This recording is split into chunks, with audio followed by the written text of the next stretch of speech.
मैं राजस्थान के उस छोटे से शहर में पहली बार गई थी। मेरा नाम निशिता है। मैं वहाँ पर एक बहुत ही ज्यादा जरूरी काम से गई थी।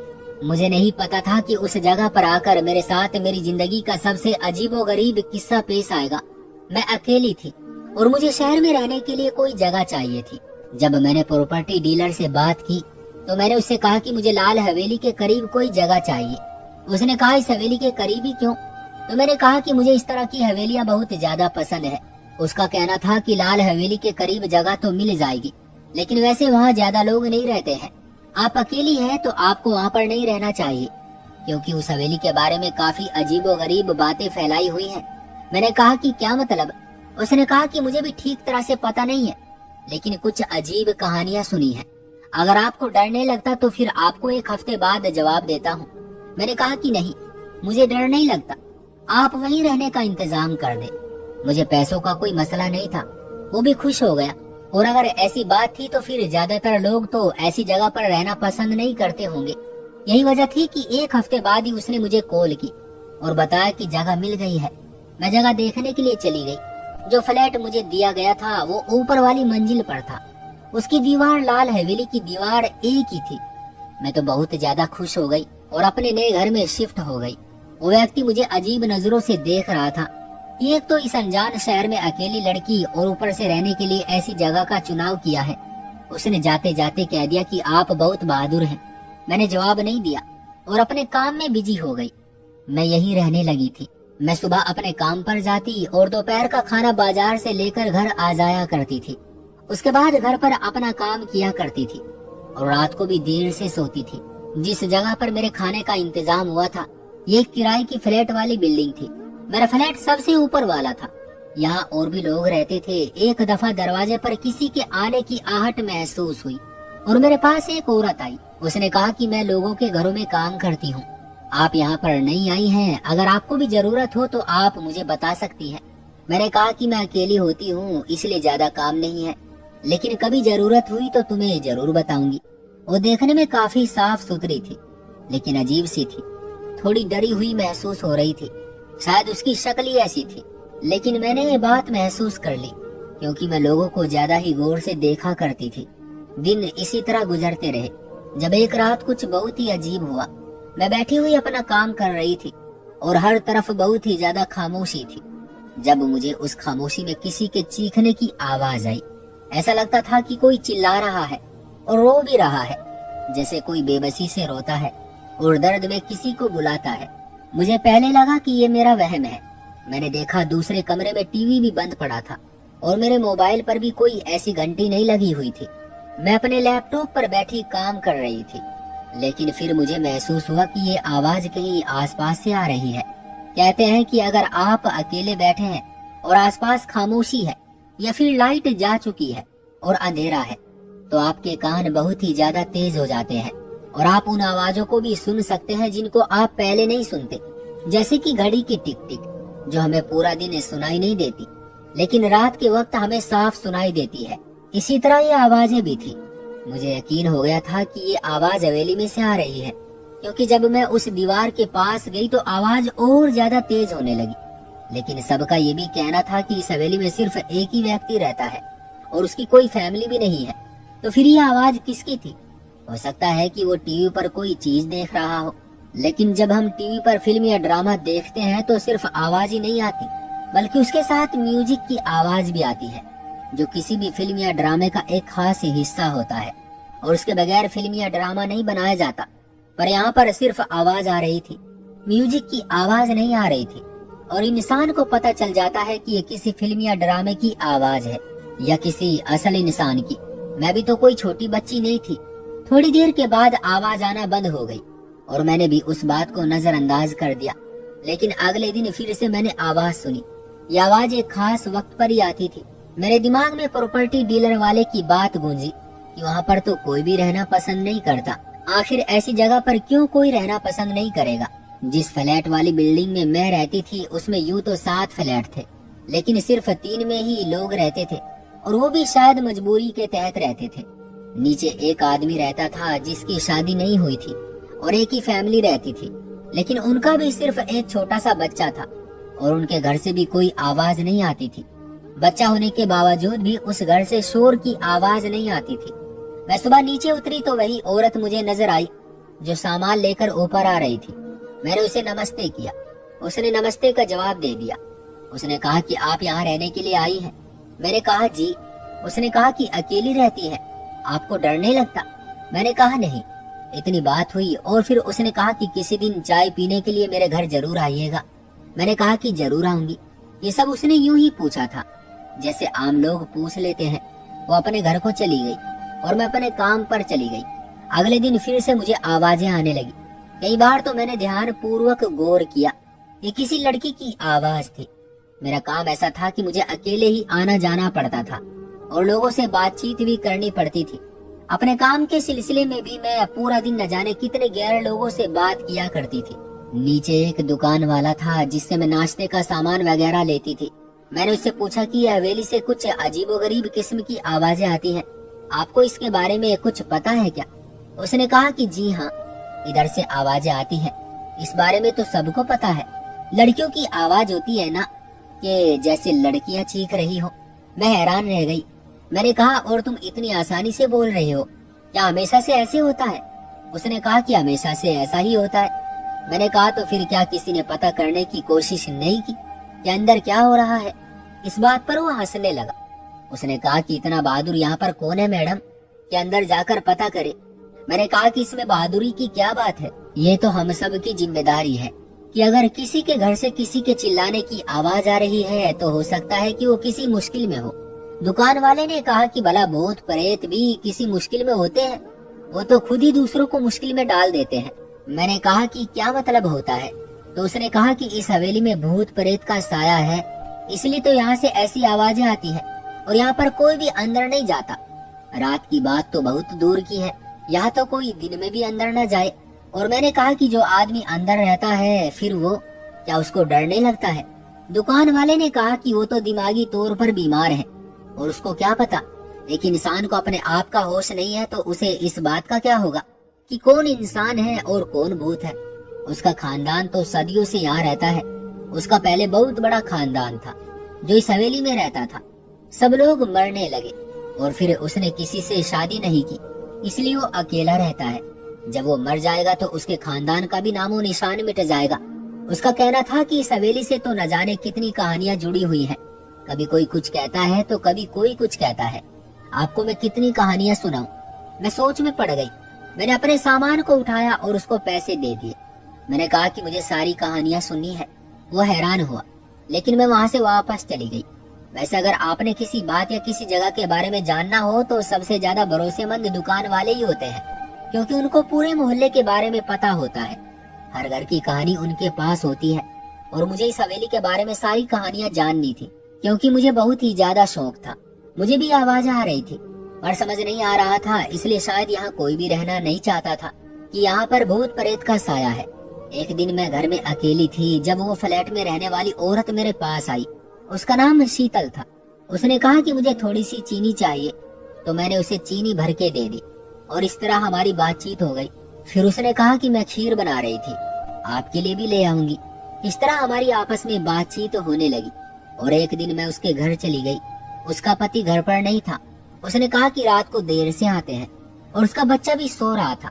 मैं वहाँ जाकर बैठ गई। उसने मेरे लिए चाय बनाई। हम इधर उधर की बातें करने लगे। मैंने कहा कि ये हवेली से आवाज आती है, आपको इस बारे में पता है? उसने कहा कि हाँ, सबको पता है, हम लोग भी सुनते हैं। मैंने कहा कि कब से सुन रही हो? उसने कहा कि मुझे तो यहाँ आए हुए 1 साल हुआ है, तो 1 साल से सुन रही हूँ। शुरू में बहुत डर गई थी और अपने पति को कहा था कि यहाँ नहीं रहना, लेकिन मेरे पति का ऑफिस यहाँ से करीब है। अगर हम किसी और इलाके में रहते हैं तो उनको बहुत ज्यादा किराया भरना पड़ता है। मेरे माँ बाप का घर भी करीब है, इसलिए हम लोग यहाँ पर रहते हैं। लेकिन मुझे कभी कभी बहुत डर लगता है। उनको कहती हूँ कि अभी तो मेरा बच्चा छोटा है, लेकिन कल को बड़ा हो जाएगा तो ये भी डरना शुरू कर देगा। मैंने कहा कि क्या कभी किसी ने पता करने की कोशिश नहीं की? उसने कहा कि शुरू शुरू में जब ये सब शुरू हुआ तो लोग यही समझ रहे थे कि शायद अंदर कोई इंसान है जिसके साथ जुल्म हो रहा है, और मोहल्ले के कुछ लोग अंदर गए थे। लेकिन जब वो लोग वापस आए तो उनकी हालत ऐसी थी कि जैसे उनको सांप सूंघ गया हो। वो किसी से कोई बात ही नहीं कर रहे थे, जवाब ही नहीं दे रहे थे, सब अजीब तरीके से पेश आ रहे थे। पता नहीं हवा में बस किसी निशान को घूरते जा रहे थे। उसके बाद भी उन लोगों की हालत काफी समय तक ऐसे ही खराब रही और फिर आहिस्ता आहिस्ता वो नॉर्मल हो गए। दो तो कहीं गायब हो गए। अभी भी उनमें से एक व्यक्ति है जो आज भी बोलता ही नहीं है और उसकी माँ कहती है कि इस हवेली में मेरा बेटा गया था और उसकी जिंदगी बर्बाद हुई है। मैंने उसके बारे में सुना और पूछा कि अच्छा वो कौन है, क्या तुम मुझे उसके बारे में बता सकती हो? उसने कहा कि आप यहाँ से इस तरफ जाएं तो एक काले कलर का गेट है, वहीं पर वो व्यक्ति रहता है। उसकी पत्नी भी है, माँ भी है उसके घर में, लेकिन वो कुछ बोलता नहीं है। मैंने कहा कि ठीक है। उसने कहा क्यों, आपने उसके घर क्यों जाना है? मैंने कहा कि नहीं, मैंने घर नहीं जाना, मैं तो यूं ही पूछ रही थी, लेकिन मैंने वाकई उसके घर जाना था। मैंने सोचा था कि जाकर पता करूंगी कि आखिर उसने हवेली में ऐसा क्या देखा कि वो इस तरह की हालत में चला गया। मैंने अगले कई दिनों से घर जाने का प्लान बना लिया। उसके घर के सामने भी एक छोटी सी दुकान थी। मैंने उस दुकान वाले से एक दफा फिर से पूछा कि क्या ये वही व्यक्ति है जो लाल हवेली में गया था? उसने कहा कि हाँ, ये वही व्यक्ति है और ये पागल हो गया है। मैं घर में दाखिल हुई, मैंने दरवाजे की कुंडी बजाई तो उसकी माँ ने दरवाजा खोला। मैंने अपने बारे में बताया और कहा कि आपके बेटे के बारे में बात करनी थी। औरत ने कहा कि आ जाओ। जब मैं घर के अंदर दाखिल हुई तो ये देखकर हैरान रह गई कि उनके घर में तो ऊपर वाले का दिया हुआ सब कुछ था, लेकिन मुझे तो ये बताया गया था कि उनका एक ही बेटा था और वो भी पागल हो गया था। फिर ये इतना कुछ किसने बनाया होगा? हो सकता है शुरू से ही अमीर होंगे। वैसे ये मोहल्ला शहर के काफी अंदर था और यहाँ पर सबके छोटे छोटे घर ही थे। ऐसा लगता था कि जैसे दिल्ली शहर के किसी घनी आबादी या किसी पुराने जमाने के बसे बाजार के जैसा ही माहौल है। भीड़ भाड़ जैसे इलाके और पुराने बाजार में लोगों के घर बड़े बड़े नहीं होते, वहाँ पर बंगले नहीं होते, छोटे छोटे घर होते हैं। क्योंकि बाजार भी होता है, बल्कि ऐसा भी होता है कि नीचे दुकानें होती है और ऊपर घर होते हैं। अंदर गई तो मैंने देखा कि उसका एक बेटा था जो हाथ में एप्पल कंपनी का टैबलेट पकड़कर बैठा था। उनके घर के बाहर कमरे में एसी लगा हुआ था। उस लड़के को भी मैंने दूर से देखा। वो अपने कमरे में बैठा था और सामने दीवार पर देख रहा था, ना हिल रहा था, ना ही कोई बात कर रहा था। उसकी पत्नी को देखा तो वो भी काफी खुश नजर आ रही थी और ये घर एक नॉर्मल था। मैंने उसकी माँ से पूछा कि आपके बेटे के साथ क्या हुआ था? उसने कहा मेरा बेटा बहुत बहादुर था, बहुत ज्यादा कमाई करता था, ये सारा कुछ इसी का बनाया हुआ है। मोहल्ले में कुछ भी होता था तो सब मेरे बेटे को ही आकर बुलाते थे कि फला जगह लड़ाई हो गई है, आ जाओ, फला की बेटी की शादी है, जरा सामान उठा दो। ये तो बड़ा ही गबरू जवान था। मेरा बेटा बस इसी तरह बहादुरी में आकर एक दिन हवेली में चला गया, क्योंकि वहाँ से इसे किसी लड़की के रोने चिल्लाने और मदद मांगने की आवाज आती थी। उसने सोचा कि किसी की बहन बेटी होगी, मदद करना मेरा फर्ज है, तो वहाँ पर चला गया और उसके साथ 2-4 लोग और भी थे। लेकिन जब वापस आया था उसकी हालत ऐसी थी। हमने भी बार बार पूछा लेकिन कोई जवाब नहीं देता है। मैंने कहा कि क्या मैं आपके बेटे से बात कर सकती हूँ? तो उस औरत ने कहा कि नहीं बेटा, अब तो डॉक्टर ने मना कर दिया कि इसके दिमाग पर बोझ नहीं डालना है, इससे इस विषय पर कोई भी सवाल नहीं करना है, नहीं तो इसको खतरा भी हो सकता है। थोड़ी देर के बाद उस लड़के की पत्नी आई और उसने टेबल के ऊपर शरबत का गिलास रखा। उसने कहा कि वैसे भी आप किस हक से आई है, हम तो आपको जानते भी नहीं है, आप क्या वक्त गुजारने के लिए जानकारी इकट्ठी करने आ गई है। तो मैंने कहा कि दरअसल मुझे भी आवाज आ रही थी, मैं यहाँ पर नहीं हूँ, इसलिए मुझे फिक्र हो रही थी। उसने कहा कि फिक्र करने की जरूरत नहीं है और हवेली के अंदर जाने के बारे में सोचिएगा भी नहीं, वरना आपके साथ भी ऐसा ही होगा जो मेरे पति के साथ हुआ है। और वैसे किसी के मामले में टांग नहीं अड़ाना चाहिए। आपको हमारे घर नहीं आना चाहिए था, आपके पास कोई हक भी नहीं है, फिर भी आप हमारा इंटरव्यू ले रही हैं और तहकीकात कर रही हैं। वो वहाँ से चली गई तो लड़के की माँ ने कहा कि माफ करना बेटा, जब से इसके पति के साथ ये सब कुछ हुआ है ये बहुत चिड़चिड़ी हो गई है। मैंने कहा कि कोई बात नहीं, मैं समझ सकती हूँ, और मैं वहाँ से चली गई। इसका मतलब कि सारा मोहल्ला यही समझता था और कहता था कि इस हवेली में भूत प्रेत रहते हैं। अब तो मुझे और भी ज्यादा शक हो रहा था, लेकिन मुझे ये राज जानकर ही रहना था कि वहाँ पर क्या था। फिर मुझे दुकान वाले ने एक और कहानी सुनाई।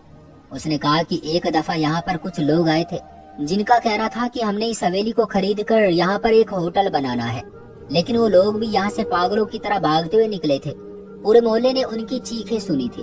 उसके बाद तो ये बात तय हो गई थी कि हवेली में जरूर किसी भूत प्रेत का साया है जिसने उनको डराकर वहाँ से निकाल दिया। क्योंकि मालिक तो इसका वैसे ही बीमार रहता है। और ऐसा भी क्या कह सकता है कि जिसकी वजह से वो अच्छे भले सज्जन लोग जो इस हवेली को खरीदने के लिए आए थे, पागलों की तरह वहाँ से चीखें मारते हुए बाहर निकल जाते। मैंने कहा कि इसका मतलब जो भी वहाँ जाता है उसके साथ कुछ बुरा होता है, सिवाय उसके मालिक के। उसने कहा कि ऐसा ही है, लेकिन उस मालिक के साथ कौन सा अच्छा हुआ है, वो भी तो चारपाई पर ही पड़ा हुआ है। मैंने कहा कि अगर कोई उससे मिलने के लिए जाए तो दुकान वाले ने कहा कि माफ करे बहन जी, कोई भी नहीं जाएगा। मैं तो सबको मना करता हूँ क्योंकि वो पागल है और अचानक से इंसान पर हमला कर देता है। आप क्यों पूछ रही है, आप जाना चाहती हैं क्या? मैंने कहा कि हाँ जाना चाहती हूँ। तो उसने कहा आप बिल्कुल नहीं जाइएगा, क्योंकि औरतों को देखते ही वो और ज्यादा पागल हो जाता है। एक रात फिर से मुझे लड़की के रोने और चिल्लाने की आवाज आ रही थी। मेरे दिमाग में एक अजीब सी बात आई। मुझे बताया गया था कि इस हवेली का मालिक बीमार है, चारपाई पर पड़ा है और दिमागी मरीज भी है। ये भी बताया गया था कि उसके खानदान के सारे लोग मर गए हैं और उसके साथ किसी ने शादी भी नहीं की है, उसके बच्चे भी नहीं है, फैमिली भी नहीं है। तो जाहिर है कि उसने कोई नौकर जरूर रखा होगा, इसके घर को साफ करता होगा। अगर हवेली के चंद कमरों में भी वो रहता होगा तो इस तरह का इंसान तो एक कमरे को भी खुद से साफ नहीं कर सकता, ना ही अपने लिए खाना बना सकता है। इसका मतलब कि उसके घर के काम कोई ना कोई तो करता ही होगा। लेकिन कौन था जो इसके घर के काम करता था? एक दिन वो नौकरानी जिसने मुझसे बात की थी कि अगर आपको नौकर की जरूरत हो तो मुझे बताइएगा, मेरे सामने से गुजर कर जा रही थी। तो मैंने उसे रोक लिया। मैंने कहा कि मुझे तुमसे काम करवाना है, लेकिन सिर्फ एक दिन के लिए। मैं तुम्हें एक दिन का 500 रुपए दूंगी। उसने कहा कि ठीक है। वो घर पर आ गई। मैंने उसको कपड़े निकाल कर दिए। नौकरों की आदत होती है कि वो काम करते हुए बातें बहुत करते हैं, लेकिन अभी तक ये खामोश ही थी। वो अपना काम कर रही थी। जब मैंने ये बात छेड़ी, मैंने कहा कि कितने बच्चे हैं तुम्हारे, तो वो बताने लगी। और फिर मैंने कहा कि और कहाँ काम करती हो? उसने कहा इधर ही आसपास घरों में काम करती हूँ और हवेली में भी काम करती हूँ। मैंने कहा हवेली में काम करती हो, लेकिन वहाँ पर तो कोई जाता ही नहीं है। उसने कहा कि हम गरीब हैं बहन जी, हमें भूत प्रेत से ज्यादा भूख और गुर्बत से डर लगता है, इसलिए मैं वहाँ पर काम करती हूँ। मैंने कहा कि उसका मालिक कैसा इंसान है? उसने कहा कि वो तो चारपाई पर ही पड़ा रहता है। इंसान का तो तब पता चलता है जब वो कुछ बोले या कोई बात करे। वो तो बीमार रहता है और उसकी देखभाल करने के लिए एक डॉक्टर भी आता है और एक नर्स भी आती है। मैं तो अपना काम करने जाती हूँ और काम करके वापस आ जाती हूँ। मैंने कहा कि ये जो रात को वहाँ से आवाज आती है तुमने सुनी है? इस बात पर वो खामोश हो गई और उसने कहा कि हाँ मैंने सुनी है।